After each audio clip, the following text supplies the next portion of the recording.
Thanksgiving. I just have two items for all of you at the top. The first is, as we put out over the weekend, but just to reiterate for all of you, the Secretary will travel to Brussels tonight, where tomorrow he will take part in the NATO foreign ministerial and associated meetings.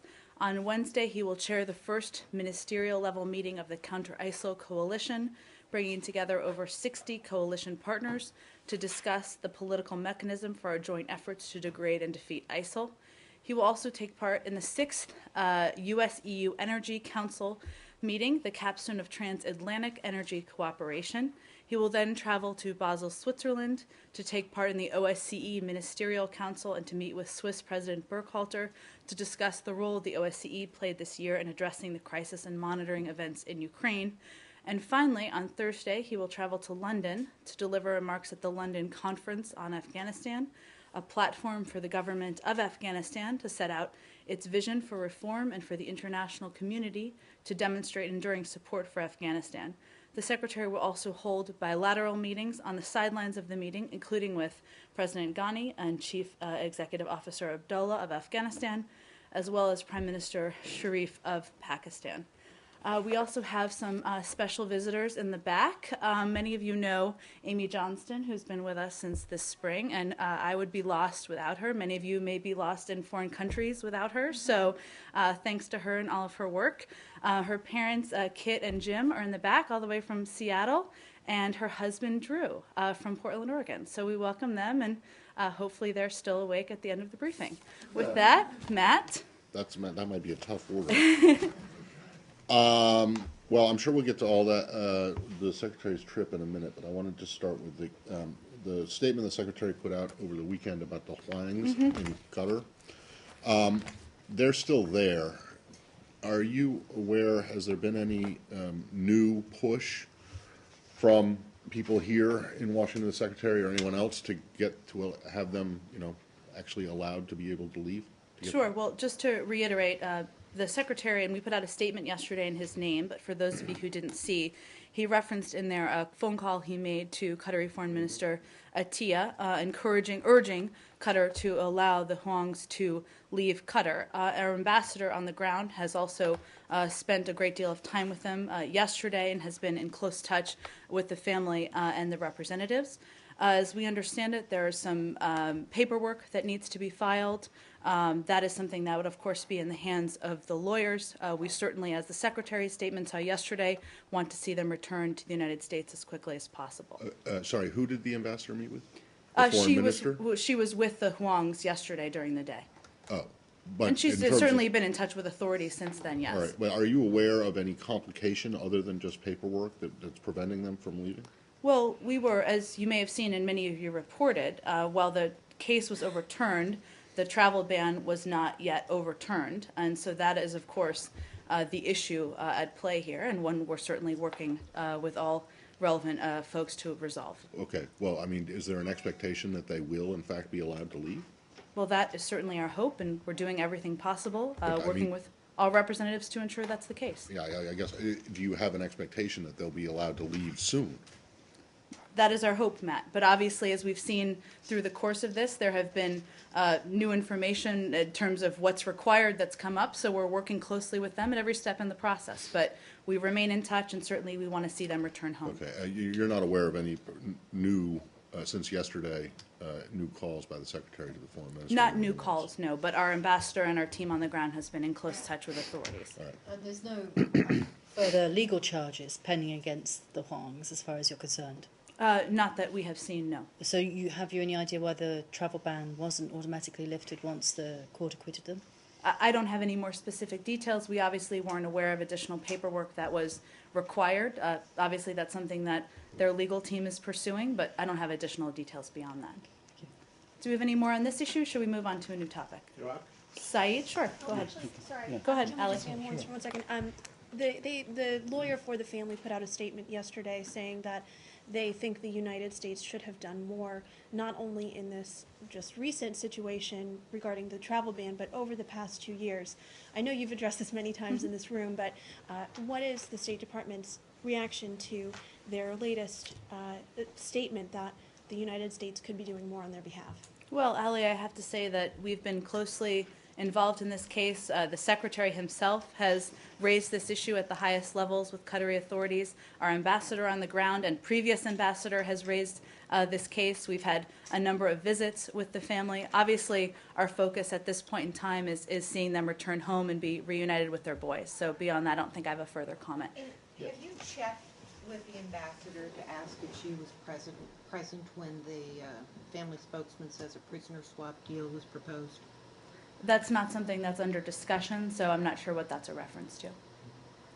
Go ahead. I wonder if you have any comments on the ghost soldiers that apparently have been on the payroll in Iraq, and whether the United States of America has raised this issue. Well, I think, Saeed, as you know, this is an issue that, in fact, the Prime Minister raised in terms of his concerns about the number of ghost soldiers in the Iraqi army. We've seen his comments. We're certainly encouraged that he continues to take steps to establish a more professional military force in Iraq. This follows his announcement, and there's been a series of steps he's taken. One on November 12th of the relief or retirement of 36 Army officers and the appointment of 18 new commanders as part of an effort towards rooting out corruption in Iraq's defense establishment. We're encouraged by these steps that follow other military realignments in September and the disbanding of the Office of the Commander-in-Chief. So we've seen him take a series of steps to create a more professional and unified military force, and that certainly is encouraging. Okay. Now, the United States being the primary trainer of the Iraqi military, how do they go about conducting or knowing that these units are, good to train and these units are not good to train and so on? What is the criteria? How do they determine whether these are actual soldiers? Well, I think you've seen the Department of Defense, and this is really a question more appropriately directed to them, speak to the assessment that they did over the last several months in terms of the needs of the Iraqi security forces and who needed more training, what different units may have been up to par and ready to move forward. But I'd point you to my colleagues over at the Defense Department. I ask because it's also a policy question. Since the United States is planning to organize or create a national or National Guard. Well, it's not from the Sunni United. tribes. Let me be clear, Saeed. It's not the United States. It certainly is an initiative we support, but the government of Iraq is leading the initiative to form a tribal force that would be part of the Iraqi security forces structure to counter ISIL. Okay, because back in 2007, during the surge and during the awakenings that were established, they were conducting themselves quite well, but then they inflated. I mean, the tribes inflated their numbers and so on to get basically a lot of money and a lot of funds, which ushered in the collapse of the Iraqi army.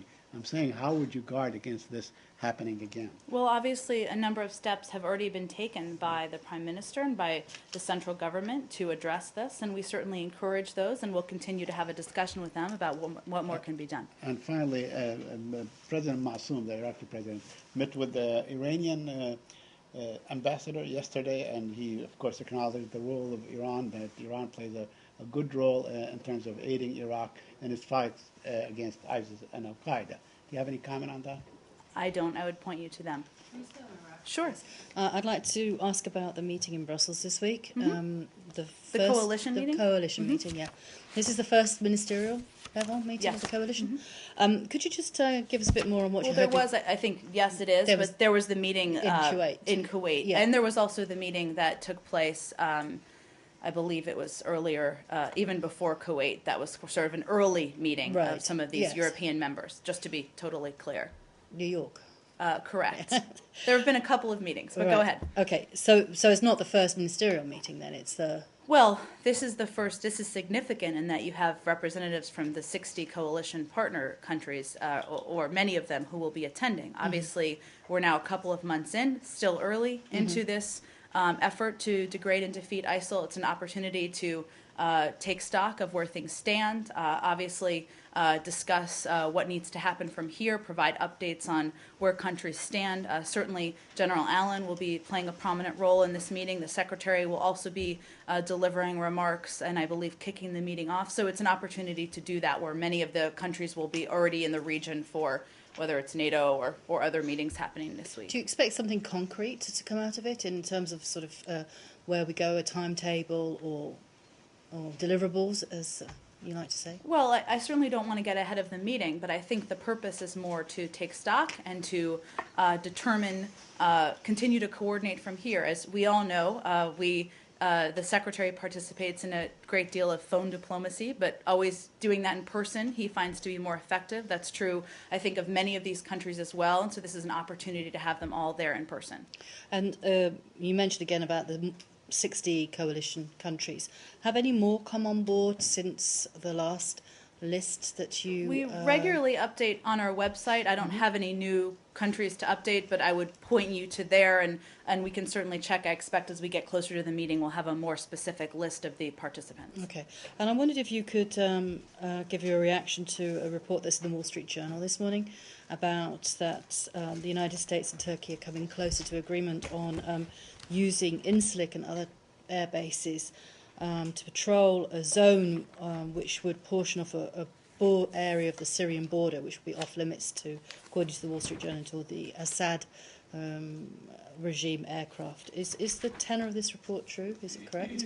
Well, we are certainly actively discussing a range of issues, including our shared concerns about border security with the Turks and reviewing a number of options. But these discussions are ongoing, and we don't have anything specific to announce at this time. So you can't confirm that you have agreed, in principle at least, to set up some kind of limited no-fly zone in it? No, in fact, I would say that there's been an ongoing discussion, as all of you know, for several weeks, if not longer, about a range of proposals that Turkey has put forward, and they've taken many forms, and many of you have reported on them. And so throughout this process, we have been open to hearing from them, listening to them on what their proposals are. They've presented a variety of ideas. Often when senior officials return from a trip, as happened with the Vice President and with General Allen last week, they brief and provide an update to members internally in the administration about where things stand. But we continue to have differences. We haven't made a decision about a specific course of implementation. We're just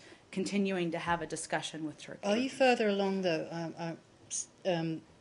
About a month ago, we were talking about this idea of a no-fly zone, and you said you were open to looking at talking about it, but you weren't going to implement it, eliciting a comment from Matt that it was a bit like talking to the hand.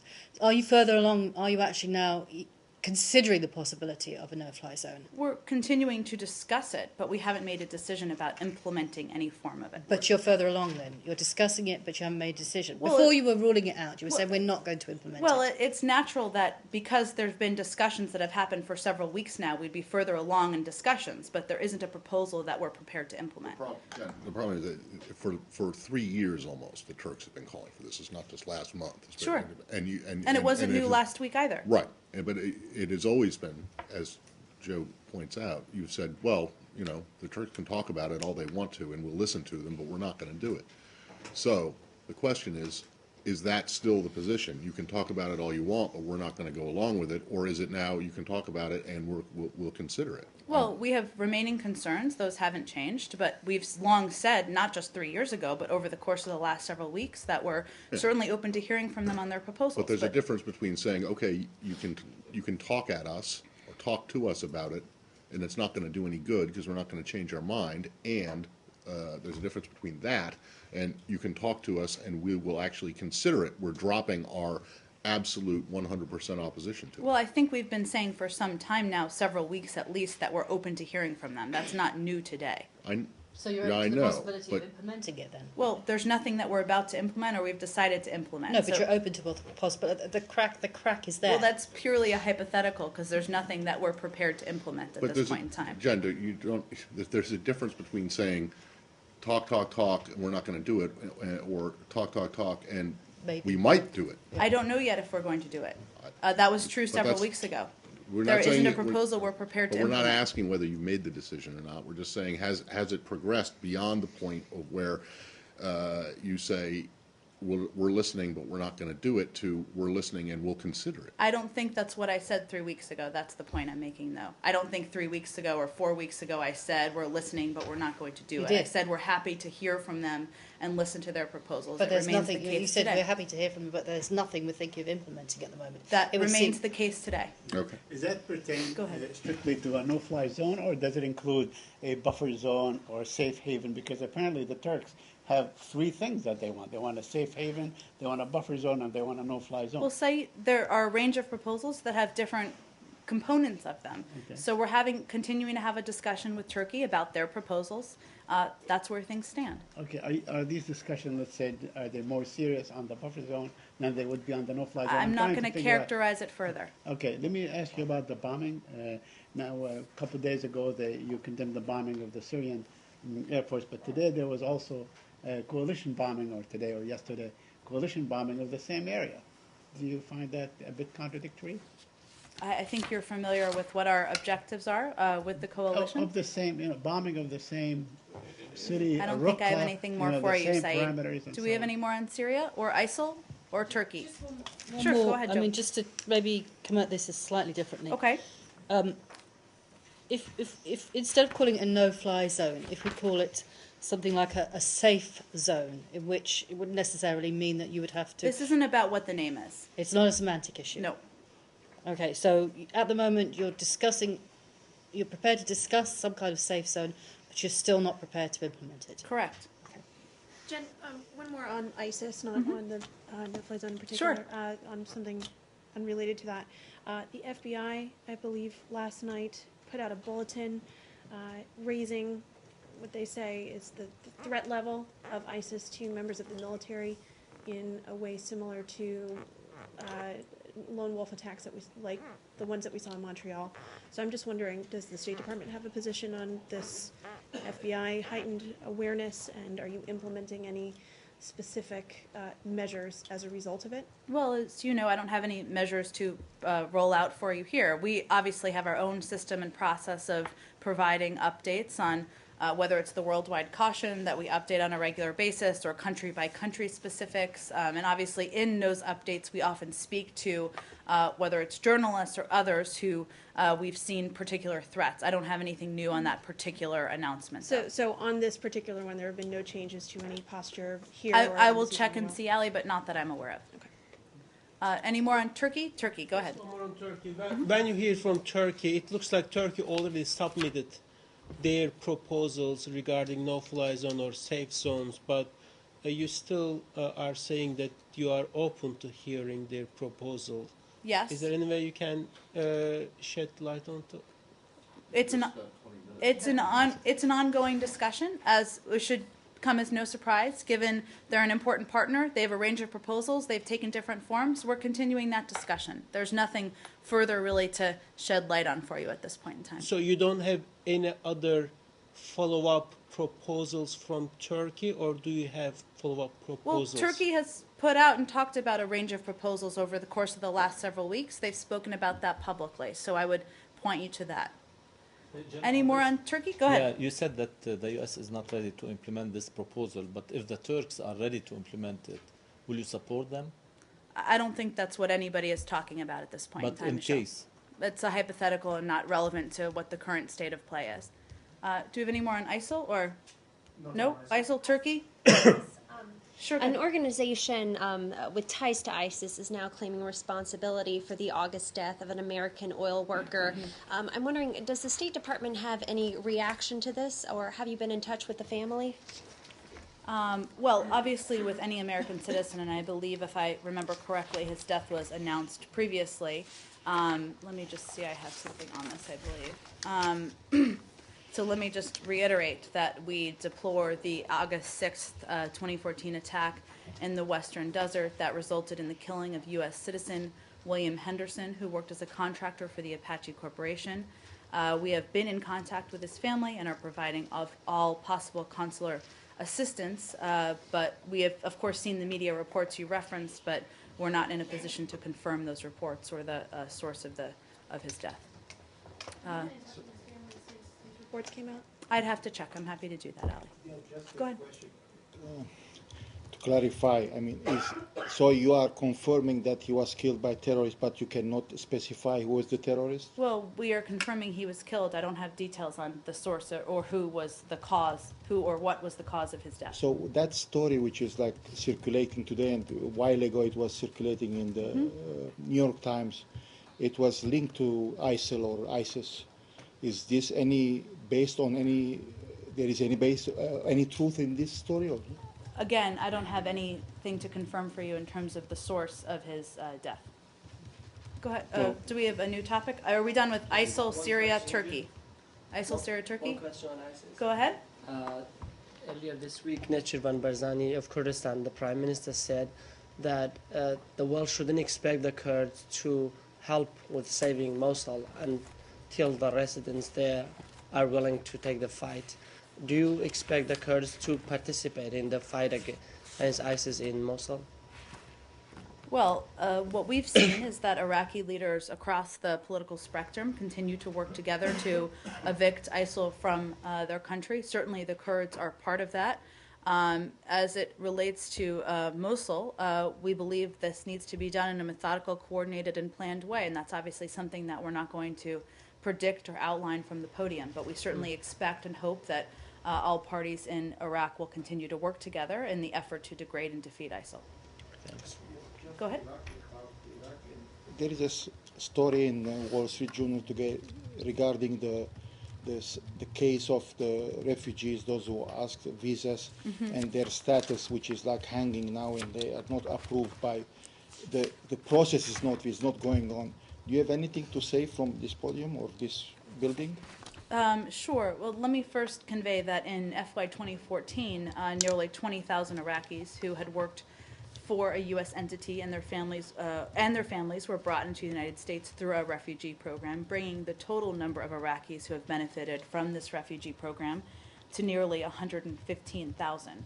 Obviously, as we review and as the process continues, it's our responsibility to ensure that every person who receives a visa does not represent a threat to the United States. In some cases, screening can be extremely time-intensive. If we are ever presented with a choice between greater speed and security of our nation, we will always choose the latter. There have also been a couple of factors that have contributed here. One is that we determined that the current security situation in Iraq in June 2014, refugee processing staff were relocated from Baghdad due to the security situation, and a lot was happening in neighboring countries. So we have determined that the current security situation will permit U.S. government staff to resume refugee interviews in Baghdad, but obviously that has an impact. This is something that there's no specific start date, though, just to be clear. We remain committed to, we work on this issue at the highest levels, specifically our Deputy Secretary, Heather Higginbottom, works very hard on this issue, and it's something that we certainly are committed to continuing to expedite. So just to make it clear, I mean, so it means that from June, this process is stopped? No, it wasn't. They were processed. Slow. There was processing in neighboring countries, Which is Turkey, maybe. but not in Baghdad. Given the security situation, we think that's going to resume. We don't have an exact date, but it was happening in neighboring countries. Also, there of course is a long screening process, which has been the case with many of these programs. So it's moved from Baghdad to other places, and the pace is slower.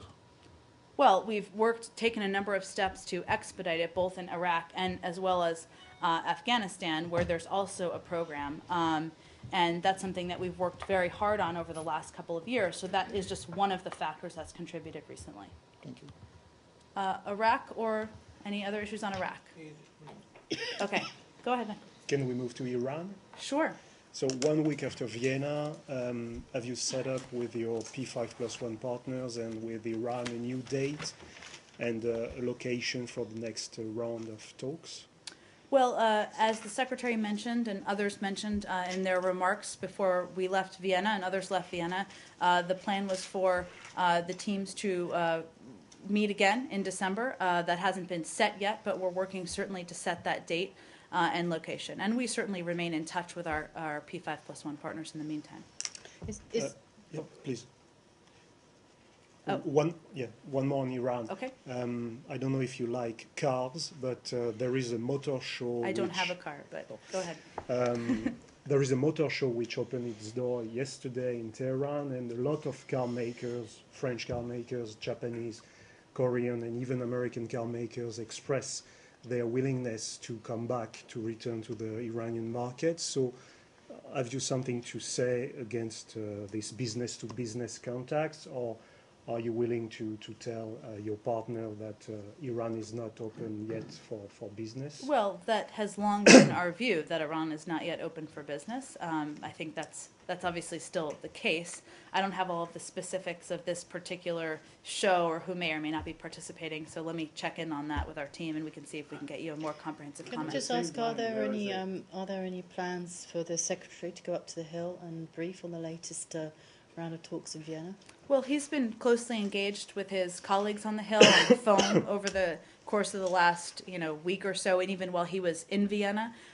In terms of plans to go up to the Hill, not at this point in time, but obviously he remains closely engaged with members. He's been in touch with members of Congress since coming back from Vienna? I'd have to check if they talked over Thanksgiving, but he certainly had a range of calls, and I expect that will continue to pick up this week. And are you aware of any particular phone call that he has had in which the person on the other end of the phone was happy with the result and willing to vote against new sanctions legislation? Well, I'm not going to speak for members. I'm sure they'll speak for themselves. Well, I'm just curious. Has he heard from a single member of Congress who's prepared to heed his appeal that I'm he not made going in to speak Vienna? to his private conversations, Matt. Well, He's making the case okay. for why this extension is an important step. Okay. Well, leaving aside his phone calls, are you aware of any member of Congress who is willing to vote against sanctions legislation? We'll let them speak for themselves, Matt. We're continuing our I'm not asking you to conversations speak at a for range them. of I'm just levels. saying, are you aware of a single one? I'm not a spokesperson for any members of Congress.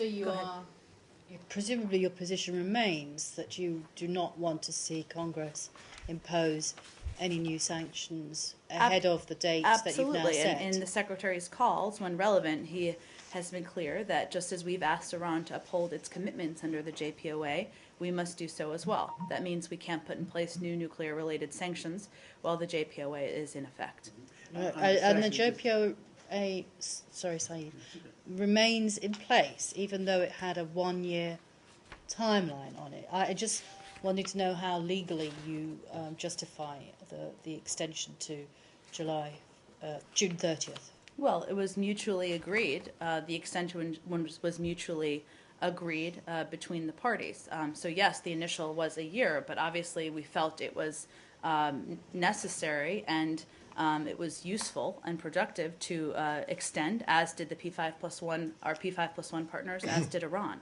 Right. So until June 30th, that's the new date now. Correct. Mm-hmm. But as the Secretary outlined when he spoke last week, and I believe Jeff did as well, our hope is that by March 31st we have an agreement on a comprehensive plan of action that would ensure the world of the peaceful nature of Iran's nuclear program. Then our technical experts can finish their work of fleshing out the details and annexes. So there's kind of a two-step as part of this effort. Then I wanted to follow up on Nicola's question. There is apparently also a similar deal, grain for oil or grain deal between Russia and Iran. You have any comment on that? Would that be considered as breaking the sanctions? Well, we are aware of the talks between Russia and Iran involving various areas of planned future economic cooperation. We'll continue to monitor developments in these discussions about future activities. We don't have specific details. If there are deals that are sanctionable, we will act, but we can't determine sanctionability in the abstract. Okay. Any more on Iran? Let's finish Iran. Any more on Iran? Okay, go ahead. Egypt? Mm-hmm. Do you have any reaction to the court's decision dropping the charges against former President Mubarak? Well, generally, we continue to believe that upholding impartial standards of accountability will advance the political consensus on which Egypt's long-term stability and economic growth depends. But beyond that, I would refer you to the Egyptian government for any further comment. So you don't criticize at all? What does that mean? It means that in general, we believe It sounds that to me like it courts means should nothing. in general, we believe that impartial standards and the justice system should work as planned. Yeah. But I don't have any specific comment. But did, I don't have any more specifics on but that. wow, I don't understand that at all. What does that mean? You believe it? Of course you do. But were those standards upheld in this case? I don't have any specific comment on the case. I'd point you to the Egyptian government. You think justice was served in I don't this have case? anything specific on the case. Go ahead. I'm not trying Okay. to argue with you or ask about the comment. Are you trying to understand does this decision means? I don't have anything more for you. Do we have anything more on Do Egypt? Egyptians explain to you what's going on? We obviously remain in close touch with the Egyptians, but I don't have anything more to peel back for you. Any more in Egypt? Go ahead. Yeah, but I mean, Transparency International is basically disappointed with that. Some international organizations have also expressed concern over like dropping all the charges against Mubarak, who is accused of having having ordered the murder of protesters. I'm familiar with the case, yes. And also corruption, all the things. And so you're not willing to show your concern over that? Well, we speak frequently, including in annual reports, about any concerns we have about whether it's rule of law or freedom of speech, freedom of media, and we do that on a regular basis. I just don't have anything more specifically for you on this case. Can you see if can we ask for push your people a little bit harder? Because I mean, you call for accountability and transparency all the time from any number of governments, and so if no one is held to account, if no one is being held accountable for for what happened, it would seem to me that you would have a problem with that. And, if there's more we have to say, Matt, we will make sure you all know. but I mean, what you have said what you said says nothing. I mean, it just it's like saying, well, we support the right of people to breathe. Well, If that's we great, have but a if they further can't comment breathe, on the case, I will make sure all of you have it. okay. Aren't you a little bit annoyed that the person who was elected by the Egyptian people, Morsi, is languishing in prison while the person who is accused of murdering hundreds of people is actually out on I proven appreciate your innocent? efforts, But the- Saeed. I don't have anything no, the further on reason this the case. reason we ask Saeed, this I'm is sorry, we're because gonna have to move on. sure. Go ahead in the back. New subject. Sure. Do you have any comment on Taiwan's 9-in-1 elections, in which the opposition party DPP soundly defeated the ruling KMT? Well, as the American Institute in Taiwan said in its November 30th statement, we congratulate the candidates, voters, and election officials for conducting a successful electoral process on November 29. The election demonstrates the strength and vitality of Taiwan's democratic system. We look forward to working with all the successful candidates to further deepen the U.S.-Taiwan relationship. Now, even though President Ma's party was defeated, his cross-strait policy towards mainland China was applauded by the United States. And the United States traditionally has some concerns about the cross-strait policy of the opposition DPP party. The Secretary General, Joseph Wu, of the DPP party is coming to town. Will the United States talk to him about the party's cross-strait policy? Well, our view on cross-strait relations has not changed as a result of this election. We continue to welcome the steps both sides of the Taiwan Strait have taken to reduce tensions and improve cross-strait relations. We also continue to encourage authorities in Beijing and Taipei to continue their constructive dialogue, which has led to significant improvements in the cross-strait relationship. The Taiwan elections, including the 2016 presidential elections, are for the people of Taiwan to decide. We refer you to the DPP office in Washington for details of Joseph Wu's upcoming visit in Washington. Sure. Could we just stay in the region Go ahead. real quickly? Sorry, Go ahead, Elliot. Could you just give us a reaction on the most recent crackdown in Hong Kong against protesters?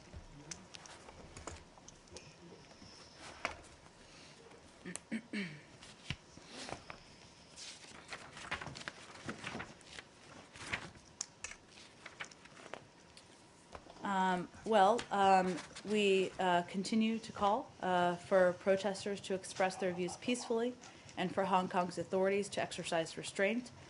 We encourage differences between Hong Kong authorities and protesters to be addressed peacefully through dialogue, and that's something we're certainly communicating to the Chinese, as well as authorities there. Do you have any update on when the last time it was that those concerns were discussed with the Chinese? We express them regularly through our diplomats on the ground. And then several of the students also announced that they would be starting a hunger strike, several of the student leaders. Is that something that the U.S. Supports? Well, certainly we believe that individuals should express their views peacefully. I don't think I have any further comment. I'll check with our team and see if there's more we have to add. Any concerns about the fears that the police might now move on the main protest site in Hong Kong? I believe what they cleared today was a peripheral site, but there are fears they could move on the Admiralty, where most of the tents have been set up. Well, that's why we're continuing to express to all authorities that they need to address these concerns peacefully, and obviously any increase in aggression we would be concerned about. I have a follow-up as well, actually. Over the weekend, a British lawmaker was denied entry into Hong Kong because of his position on the protests, and I think a couple more British lawmakers will be denied if they try to enter Hong Kong, according to the Chinese Foreign Ministry. Do you have any comments on that? We are concerned by reports that Beijing intends to deny entry to a group of British members of Parliament to Hong Kong. We hope the members of Parliament will be able to travel freely as they wish. We refer you otherwise to the UK and Chinese governments for further information on this travel. I mean, they do have the right to stop people from coming into their country, don't they? Just as you do, yeah? We do, but we hope that members of the British Parliament will be able to travel freely. Let's go in the back. Go ahead, Scott. Azerbaijan. Some reporters picked up over the weekend by officials there. It's Reporters Without Borders say they're concerned about the status of press freedoms in Azerbaijan. Has that been the subject of any conversation between the U.S. government and Azeri officials? Well, let me first say we are deeply concerned by recent restrictions on civil society activities in Azerbaijan. We are increasingly concerned that the government of Azerbaijan is not living up to its international human rights commitments and obligations. We urge the government to respect the universal rights of its citizens and allow them to freely express their views. They will be best able to ensure their future stability and prosperity by allowing a more open society. We've certainly expressed this to officials there. I can check and see if there's anything in the last couple of days on this front. Just on the subject of respecting international norms and respecting international commitments, you will have seen last week there was a pretty harsh report from the UN on torture. I assume it was over the holiday, so I don't know, but I assume that your people in Geneva addressed this. But if they didn't, I'm wondering if you could take the question about what.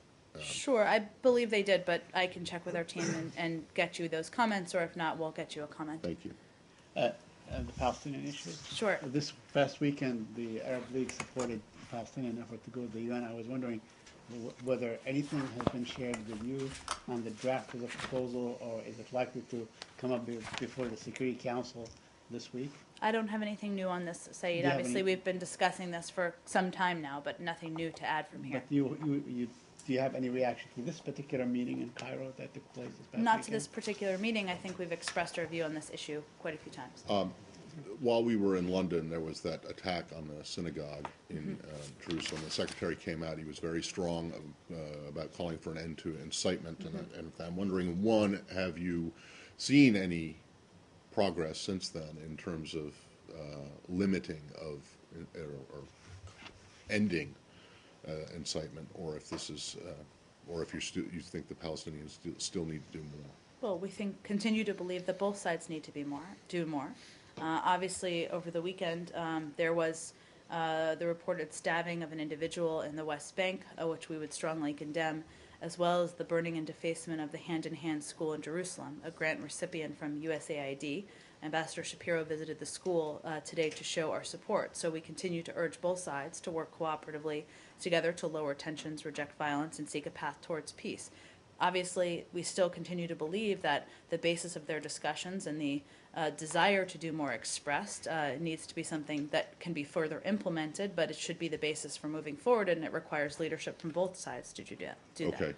When the secretary was in Amman not so long ago, he secured pledges from the two sides, or apparent pledges, to ease the tension.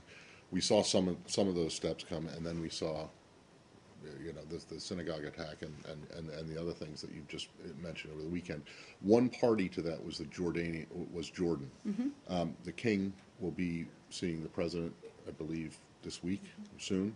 I'm wondering, in light of that, if you have any comment or concern at all about the parliament in Jordan holding prayers for the people who attacked the synagogue, and if you believe that the Jordanians also need to act on incitement. I don't think that's a concern that we've expressed from here. They've been an important party of moving towards a more peaceful outcome in the region. I can certainly see if that's a concern anyone has, but not one that has been expressed to me. Do you know if there has been any progress made in Jordan returning its ambassador to Israel? I have not seen an update on that, no. So it sounds as though this attempt to calm the situation has not succeeded. At No, least not yet. I don't think we see it that way, Matt. I think this is a very difficult situation on the ground. The Secretary remains closely engaged with both parties. He believes that their discussions there are the basis for moving forward, but knows there are going to be ups and downs in this process and is committed to continuing to work with both sides to pursue them.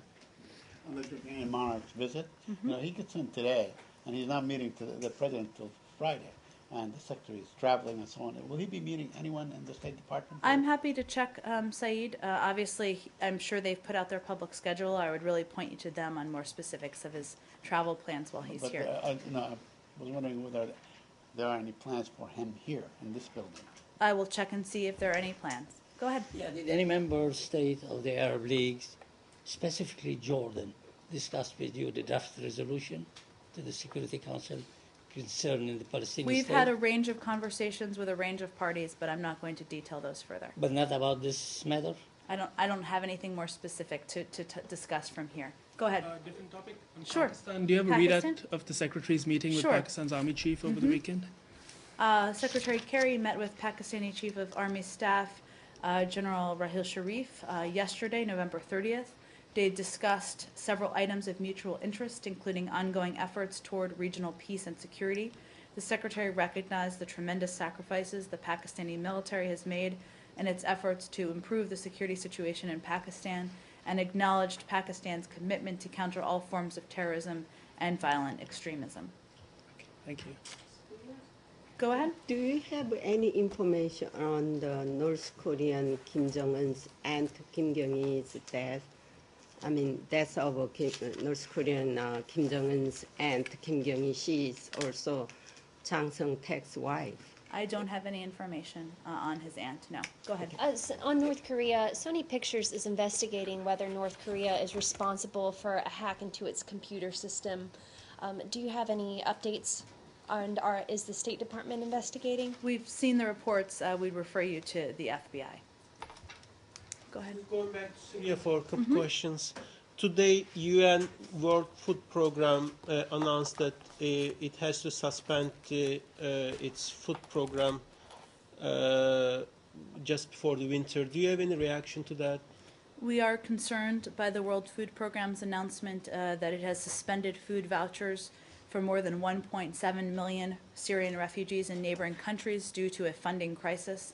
The United States has contributed more than $3 billion for the conflict in Syria, which includes $935 million for the World Food Program since the crisis began. We're also providing over $200 million to relief efforts in Iraq and will contribute further in 2015. Governments across the region have already provided assistance in response to the overwhelming needs of civilians affected by the conflicts in Syria and Iraq, and we are urging them to do more. Without additional contributions, the World Food Program could be forced to reduce rations for Syrians throughout the region, and the UN High Commissioner for Refugees will be unable to provide blankets, sleeping mats, hygiene, supplies, and clothes to 780,000 internally displaced Syrians. We are urging governments to make timely contributions to the forthcoming UN appeals for the Syrian humanitarian response, which are scheduled to be released this month. Couple months ago, the situation sounds pretty we'll dire. Go back to you. Okay, go ahead. Well, this is specifically about the WFP. Okay. The situation is dire, yes? I mean, it sounds pretty bad. Yes. So, and you're urging governments of the region, are you urging other governments? And which governments are they that aren't ponying up, are contributing their, what you would consider their fair share?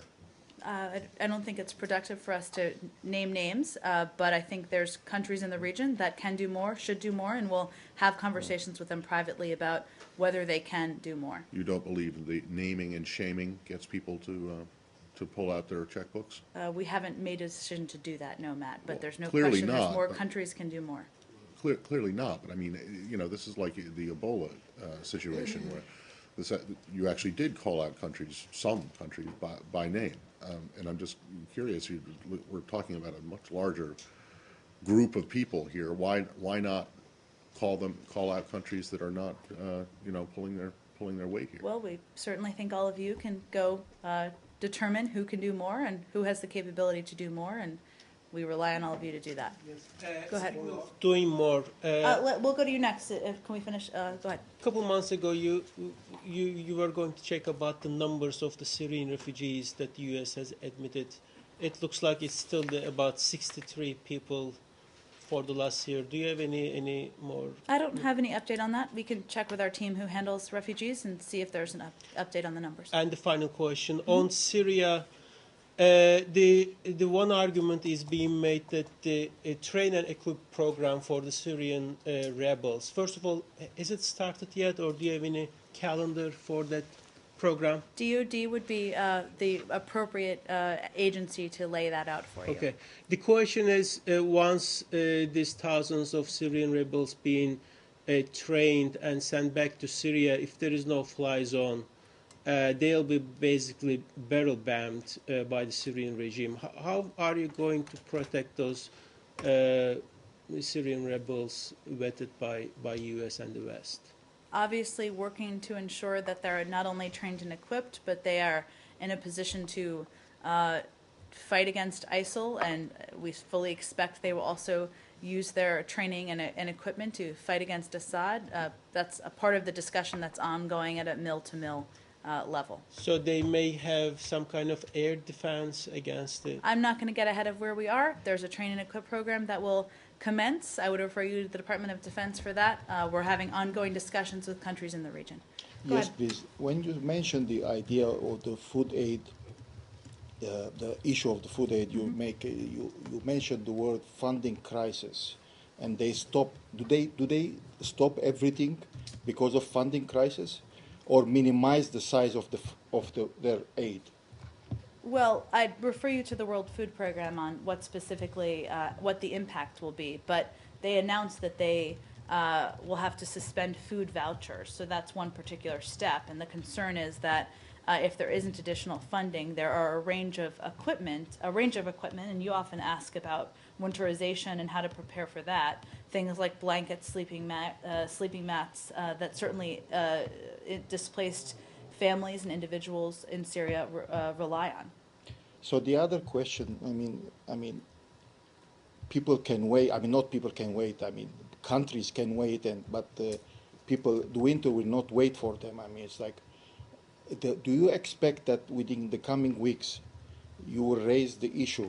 The U.S. was going to raise the issue with the partners, for coalition partners, for saving the people or funding the aid, or is just now the issue is of ISIL is the occupied? We certainly expect to continue to raise this issue. I'd remind you that in the umbrella of the ISIL coalition and the 5 lines of effort, one of them is humanitarian assistance, and certainly this is a priority, and it remains a priority, especially given this funding crisis and the onset of winter. On the issue of admitting refugees, mechanically, what do they need to do? How does a person apply at the U.S. Embassy for refugee status? The information is available on our website. I'm sure we can make that available to you, Saeed, to make sure you can see all the specific steps. All right. Thank you. Thank you, everyone.